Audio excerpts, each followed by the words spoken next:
Welcome to my YouTube channel. This is Beauty and Brains. Understanding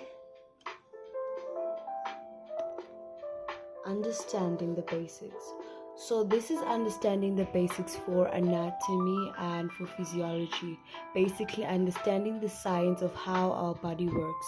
Our body is divided into 6 levels. And these levels will make up the whole human, the organism.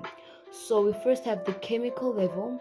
The chemical level is basically going to be made out of atoms, molecules, and this is basically going to be better understood in biochemistry, which is usually a second-year module. And we do know that atoms are going to be the simplest form of life. We know that. So therefore, every form of life starts as atoms and is made of atoms. And this is going to be our chemical level of the human body. It is important to understand this because now these atoms and molecules basically make up the cells. And why is this important? Because this is going to be important in understanding the chemistry of a human. And this is going to be important when we look at things as such as what? Pharmaceuticals, right? Drugs. So, for example here, phospholipid, which is going to basically our double membrane of the cell.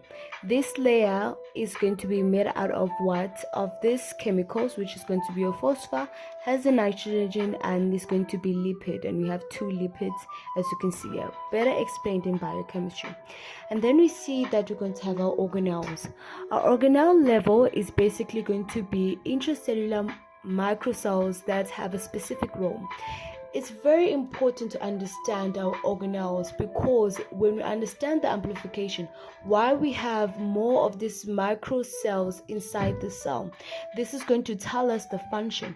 These organelles are responsible in producing the function of the cell and also responsible obviously to keep the cell alive.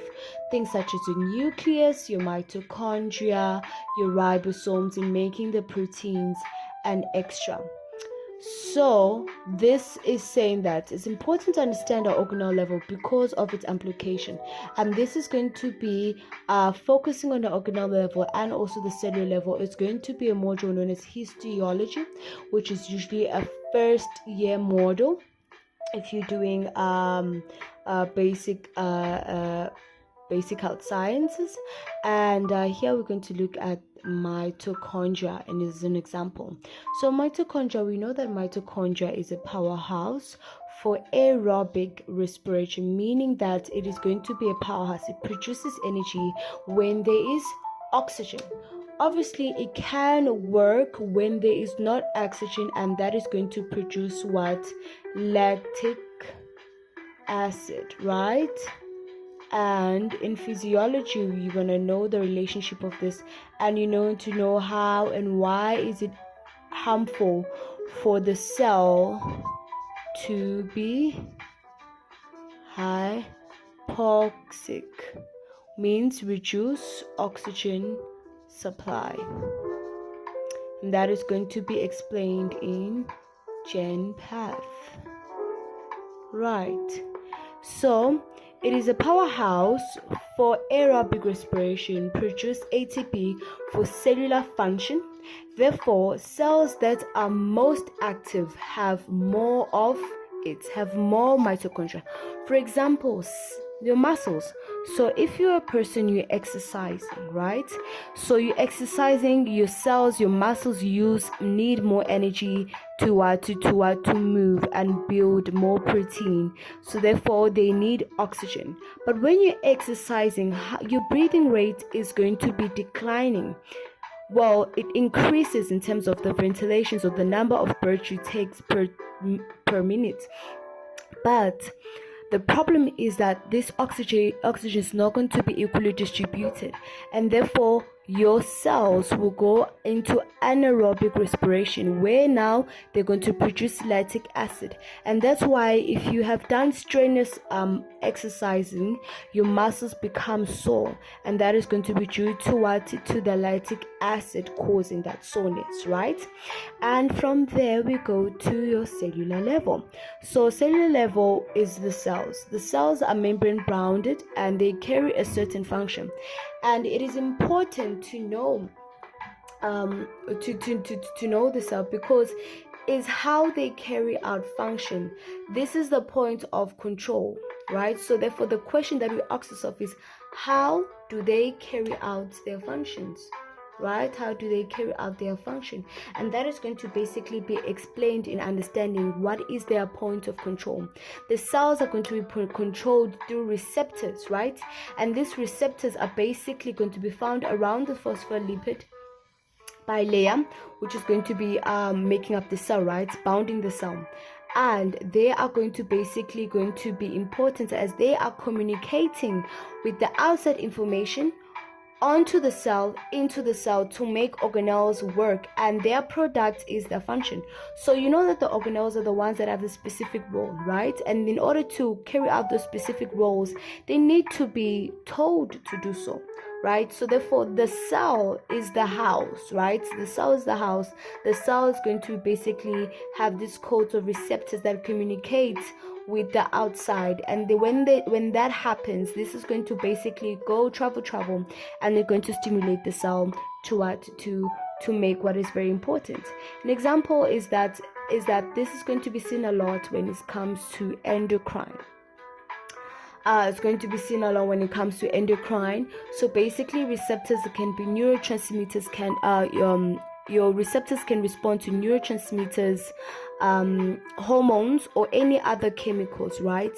And when those chemicals touch those receptors, it sends signals that are going to start a whole cycle of events inside the cells, and that event is going to basically be the organelle level that is going to be changing, producing things, and when changing of DNA, making of protein synthesis, and all those proteins which are going to build bigger organelles, or build bigger things, basically. So that is very important to understand, that the cell serves as communication between the outside and the inside. So between the outside of the human and the inside of the cell, which is going to be having the organelles that are going to basically be responsible to carry out the function. Then we have the tissue level. So we have the tissue level. The tissue level is a group of cells that work together to produce the function, right? So therefore, it's a group of cells. These cells are going to be alike, right? So the cells that are going to make up a specific tissue are going to be alike. And the important thing about the tissue level is that you have to understand the structure of those cells that are alike. Their appearance, right? Because their appearance and structure would determine its ability to maintain homeostasis, which is balance, and to improve its purpose or functioning of the cell. For example, simple squamous epithelium, which is a type of tissue. So simple, which means this is one layer cells. Squamous, which means it is flat, right? Epithelium, therefore this is just a word saying it's a tissue, right? So therefore these are the cells that are going to be grouping up, and they're making the tissue. So how does these cells that group up to make this tissue look? They're basically one layer, rolled in one layer. They are squamous, meaning that they are very much flat and thin. So how is their structure and appearance helping them to maintain homeostasis and improve the function of the cell? So simple squamous epithelium is usually going to be found in our skin, right? It's usually going to be found in our skin, but in our skin is also going to be keratinized, right? And that is going to be specialty, means that it is going to basically have this roughening area, this protein that is roughened for protection, right?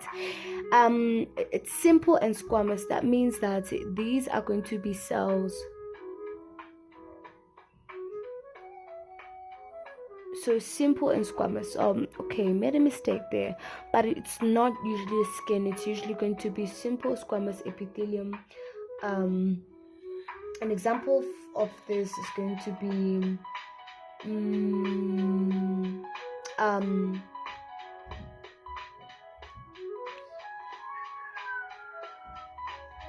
I haven't got an example for this, but I'm going to do an episode of my histology where I give off the examples. So what we see here, simple means that now this thing is one layer, so things can easily go through it. Flatness, things can easily go through it, and therefore things that require diffusion are going to be basic organs that where there's a lot of diffusion used as transport are going to basically need for their cells or for their tissue to be simple squamous epithelium. That is an example of it. And then from there go to an organ level. The organ level is very important to understand what makes and its function, as this is determined by the tissue or its cellular proposition. So an organ, for example, let's look at an organ. Let's look at our stomach. Our stomach is going to be lined by cells that have an ability to produce certain enzymes, right, which is hydrochloric acid. It is going to be lined by cells that are going to be able to they're going to be lined by cells that can structure in themselves in terms of providing protection. They're going to be lined by cells that are going to help with what? With digestion, that are going to help with absorption of any kind. And when I do my histology level, I'm going to explain this, but you can see that this is going to be determined by these two. Then we have our system level. Many group of organs join to make a specific function, right? So many of these different organs are going to join, and they will all have the same kind of function, right? And that function may be to maybe they can produce something that can break down food, right? So for example, if you look at the digestive system has many various organs. We have the stomach that is going to take place, the small intestines, the large intestines, the liver itself, but particularly in the liver, the gallbladder, right? And the rectum. So all this, the spleen as well, the pancreas, they all in the abdomen, and they're all different organs made out of different composition and different function, but there is one specific function that helps with one thing, and therefore they become related as a system. So we have 8 systems, and the important system is the nervous system and the endocrine system, right? And basically, to understand this, humans are animals, and what do? Animals eat, drink water, excrete solid or urine as waste, they reproduce, they rest, and they have instinct and hunt. So now with this knowledge, take it and try to break it down into the possible systems they could be. So eat and drink water, this could be eating, digestive system, excrete, solid, and urinary, so therefore excretory system, right? Reproduction's reproductory system, right? Rest, so therefore when you think of rest, I'm thinking of things that need you to sleep, right? So when you sleep, what do? Exactly. So we have rest, instinct, and hunt. So these are the things that are particularly going to be with your endocrine, with your nervous system in terms of instincts, and we have things that make up an animal is made out of meat and bones. So bones going to be a skeletal system, meat is going to be a muscular system, right?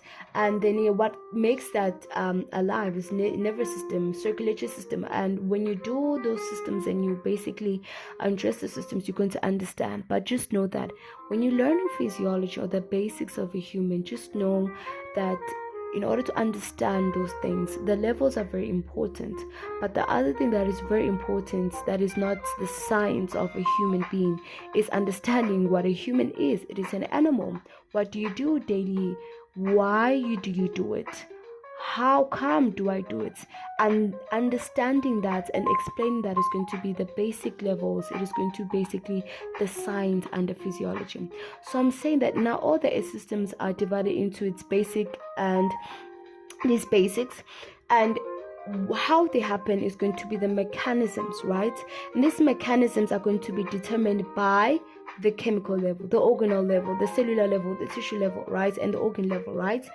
And they are going to be controlled upon two important systems. The nervous system and the endocrine system are going to be the two systems that are going to be controlling the mechanisms, carrying out the mechanisms for you to produce the basics. And if you ask yourself, how does that happen? Remember, receptors, right?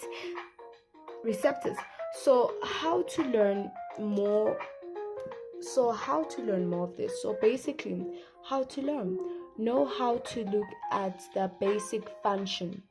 Identify its main control. Is it endocrine? Is it nervous? The mechanism, how does it happen? Understand what will cause the change, right? What will cause the change?